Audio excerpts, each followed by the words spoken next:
Hello, কেমন আছো সবাই? আজ আমি তোমাদের সাথে বিস্কিটের রেসিপি শেয়ার করছি। হেলথ কনসিয়াস মায়েদের জন্য এটা একটা বেস্ট রেসিপি।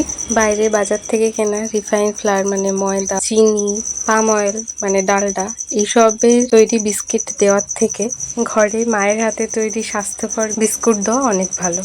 তো চলো আর দেরি না করে বিস্কিট বানিয়ে ফেলা যাক। এর জন্য আমি এখানে 50 গ্রাম বাটার নিয়েছি। বাটারটাকে এখন কিছুটা ফেটিয়ে নেব।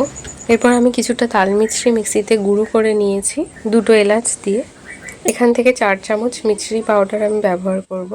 এখন 4 চামচ মিছরি পাউডারকে বাটারের সাথে খুব ভালো করে ফেটিয়ে নেব যতক্ষণ না বাটার মিছরির মিশ্রণটা একটু লাইট হয়ে আসছে। আর আজকের রেসিপিতে তোমাদের কোনো মেজারমেন্ট কাপের প্রয়োজন নেই, যে কোনো একটা চামচ নিয়ে সেই চামচেই সমস্ত উপকরণ মাপলেই হবে।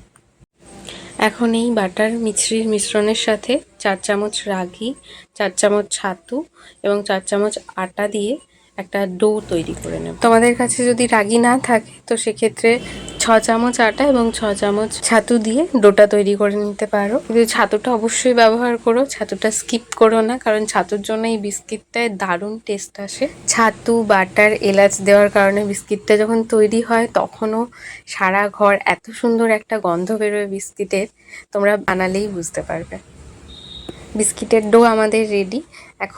এখন একটা চামচের মাপে ডোটাকে ভাগ করব, এতে করে সব বিস্কুট একই মাপের হবে। তো আমার এই ডোটা দিয়ে এই চামচটার মাপে ছোট ছোট 15টা বিস্কিট তৈরি হয়েছে।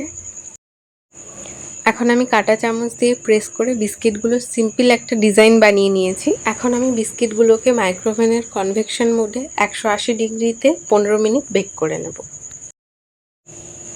তো ফ্রেন্ড, দেখতেই পাচ্ছ বিস্কিটগুলো কতটা ফুলেছে, কোনো বেকিং পাউডার, বেকিং সোডা ছাড়াই। তোমরাও তোমাদের বাচ্চাকে বাড়িতে এইভাবে খুব সহজে বিস্কিট বানিয়ে দিতে পারো।